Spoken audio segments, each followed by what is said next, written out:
Hello les amis, bienvenue sur ma chaîne YouTube où je raconte des histoires de meurtres et mystères.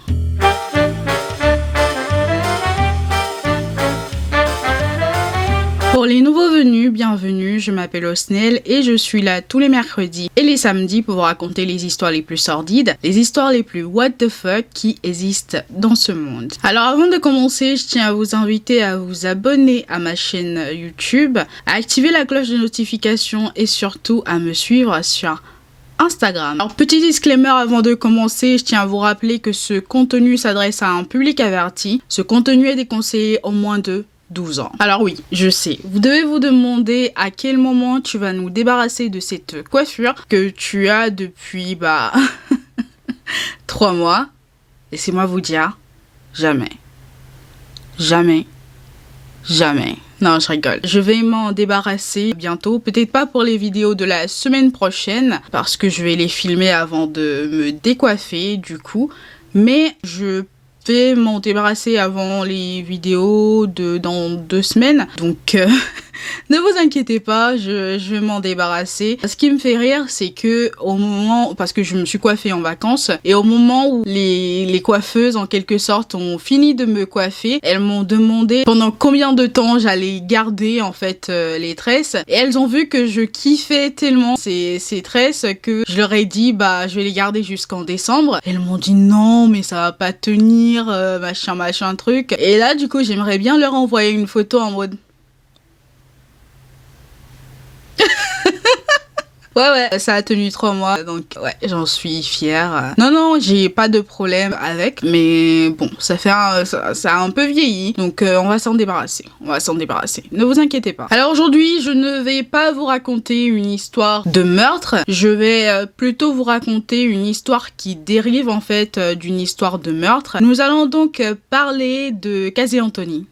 Je sais qu'on a déjà parlé de Casey Anthony sur ma chaîne YouTube. Pour ceux qui n'ont pas vu la vidéo, je vous invite tout simplement à scroller mes vidéos et à aller voir la vidéo que j'ai faite sur Casey Anthony et le meurtre de sa fille Caylee Anthony. Alors vous devez vous demander certainement du coup, ouais mais si t'as déjà fait une histoire sur Casey Anthony, pourquoi tu nous en reparles? C'est parce que il y a une nouveauté, il y a une nouveauté qui m'écoeure, qui m'énerve, qui me...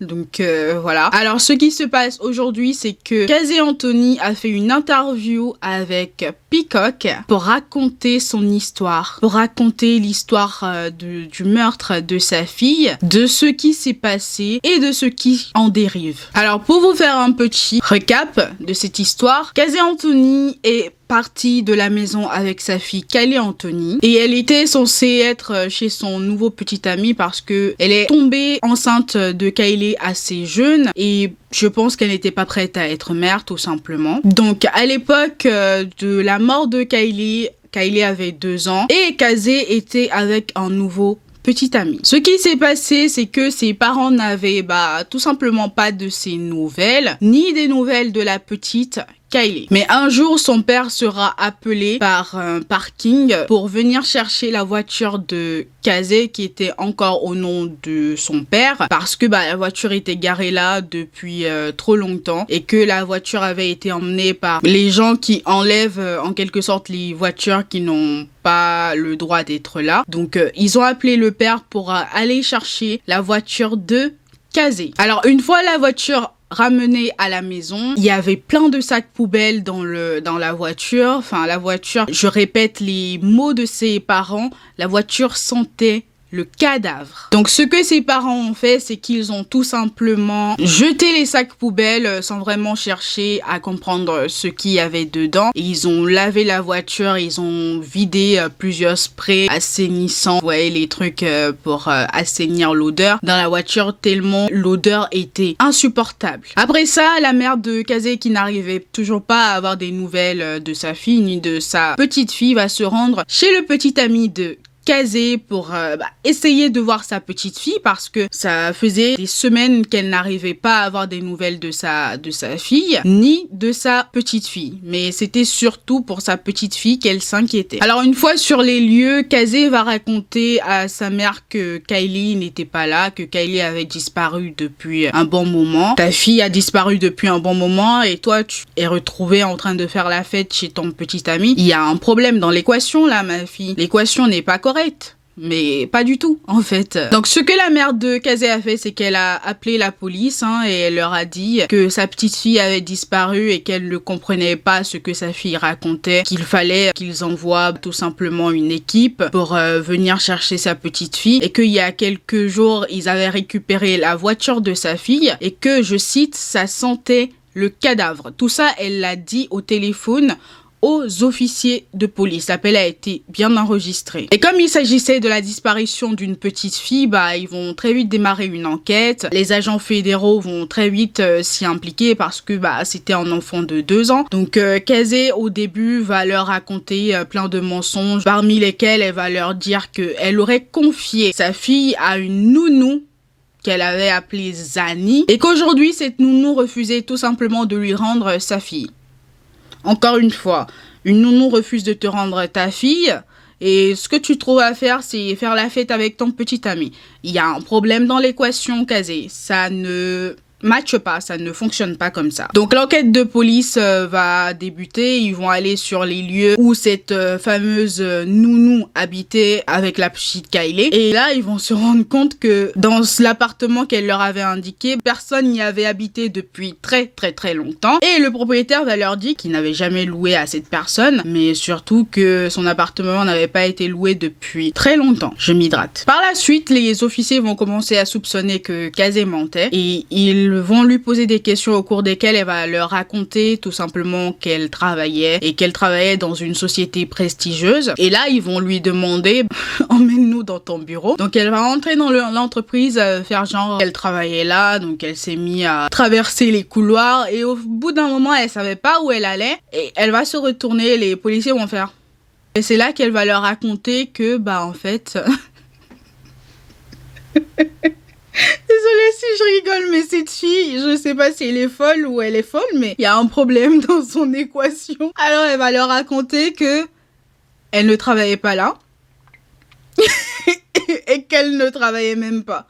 Donc les officiers qui savaient déjà qu'elle mentait vont procéder à son arrestation. Donc ils la suspectaient du meurtre de sa petite fille. Donc au cours de l'enquête, ils vont retrouver les restes de la petite Kylie. Mais l'autopsie était très compliquée à cause de l'état avancé de décomposition de la petite fille. Elle avait été retrouvée dans l'une de ses couvertures. C'est une sorte de couverture que tu achètes en quelque sorte en lot. Du coup, donc forcément, la personne qui a déposé le cadavre de la petite fille là avait eu accès à la maison des Anthony. Ensuite, au cours de l'enquête, ils vont découvrir que Kazé, à un moment, quelques semaines avant la disparition de son enfant, cherchait sur internet comment fabriquer du chloroforme. Ensuite, l'autopsie va révéler que la petite Kylie aurait été en quelque sorte étouffée. Ils ne vont pas pouvoir conclure grand chose à part ça, tout simplement à cause de l'état de décomposition très très très avancé du corps de la petite fille. Donc avec tous ces éléments, Kazé a été accusée du meurtre de sa fille et donc elle sera entendue une première fois par le juge. Ses parents vont hypothéquer leur maison plusieurs fois pour la sortir de prison parce que à un moment donné, Kazé a en quelque sorte violé sa permission, ce qu'elle avait le droit de faire au cours de sa liberté avant le procès. Donc ils ont dû hypothéquer leur maison plusieurs fois pour la sortir. Et comme les éléments que le procureur avait contre elle étaient vraiment des trucs très très très indirects et son avocat avait fait un bon boulot en disant que les parents auraient pu être la cause du meurtre de la petite fille, c'est-à-dire que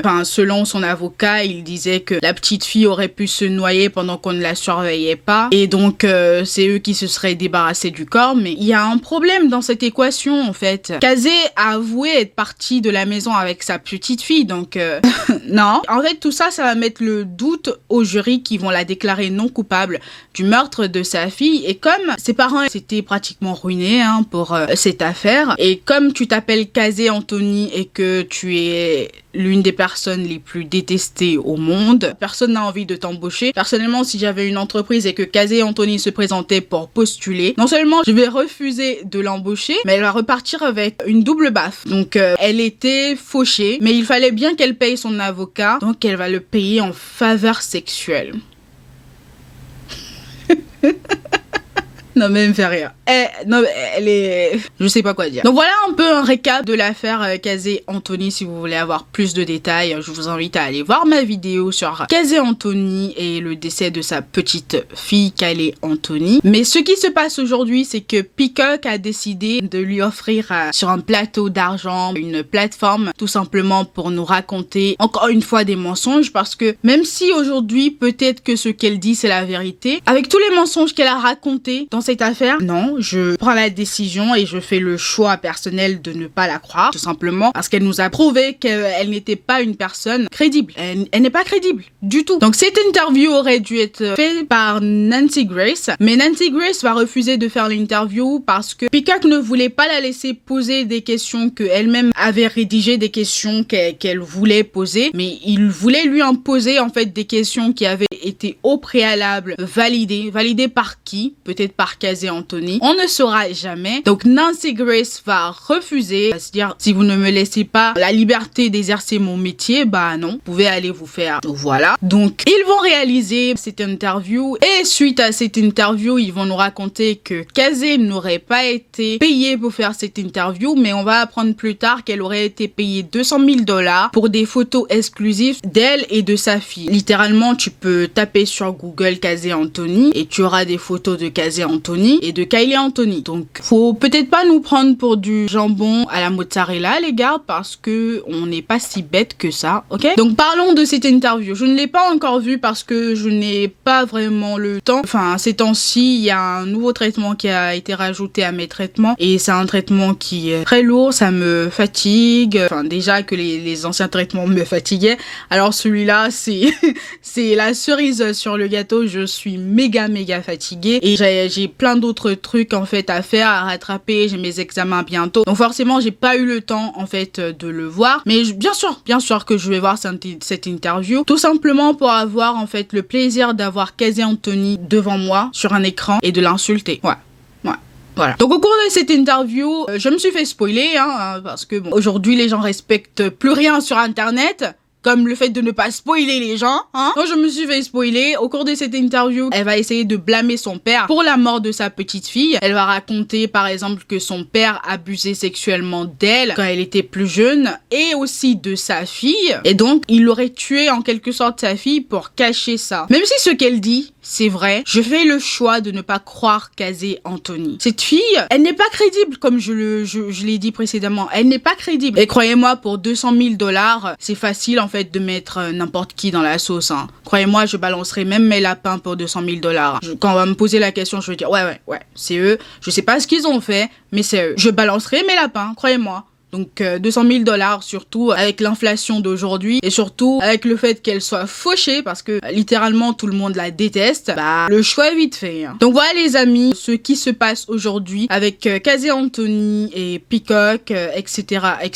Elle a été entêtée sur Twitter la semaine dernière à cause de l'annonce de cette interview. Tout le monde était en colère. Pourquoi donner une plateforme à cette femme qui littéralement est responsable de la mort de sa petite fille? Je ne dis pas qu'elle a tué sa fille, je ne veux pas me prendre un procès pour diffamation, ok? Je suis déjà fauchée, je n'ai pas $200,000 qui sont apparus comme par magie sur mon compte, mais c'est un peu limite, parce que étant parent, ce qu'on est censé faire, c'est protéger ses enfants, et tu ne peux pas me dire que en un mois et autres, tu n'as pas de nouvelles de ton enfant de 2 ans et tu te dis bon ça va, je fais la fête, je fais la vie. Enfin la vie c'est pas une pochette surprise madame, c'est pas une pochette surprise. Si tu voulais pas avoir d'enfant, tu avais plein d'options en fait pour ne pas avoir d'enfant. Les préservatifs, la pilule, enfin t'as déjà entendu parler des moyens de contraception. Donc non, à un moment donné, faut pas nous prendre pour de la mozzarella à la tomate. La vie c'est pas une pochette surprise. Et personnellement, si j'étais son père,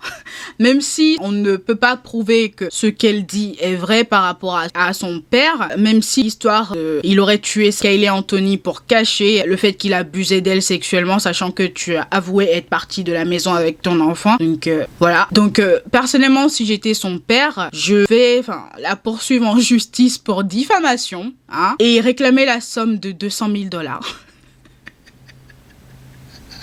Je sais, je suis assez petit, hein, mais ouais, c'est ce que j'aurais fait. Parce que ses parents l'ont soutenu dans toute cette affaire. C'était inconditionnel. Ils ont pas arrêté d'hypothéquer, de faire ci, de faire ça, pour trouver de l'argent, etc., pour l'aider. Et aujourd'hui, elle met ses parents en quelque sorte, je pense que je mets sa mère dans le truc. C'est là, elle accuse son père. Mais vu de l'extérieur, les gens vont dire que sa mère ne l'a pas protégée et n'a pas protégé sa petite fille. Peut-être que sa mère était complice en fait de son père. Donc là, elle décide de mettre ses parents dans la sauce pour 200 000 $. Ça me choque pas. C'est Casey Anthony. Donc voilà les amis, l'histoire d'aujourd'hui, c'était un petit update sur l'affaire Casey Anthony qui, au lieu de laisser sa petite fille reposer en paix, a décidé de se faire des sous, hein, sur la mort de sa petite fille. Même si elle a été déclarée non coupable du meurtre, tu as quand même été accusé du meurtre de ta petite fille. Laisse-la reposer en paix, quoi. Laisse-la reposer en paix. Donc, je sais pas ce que vous en pensez, mais je trouve que c'est assez fucked up, quoi. Non.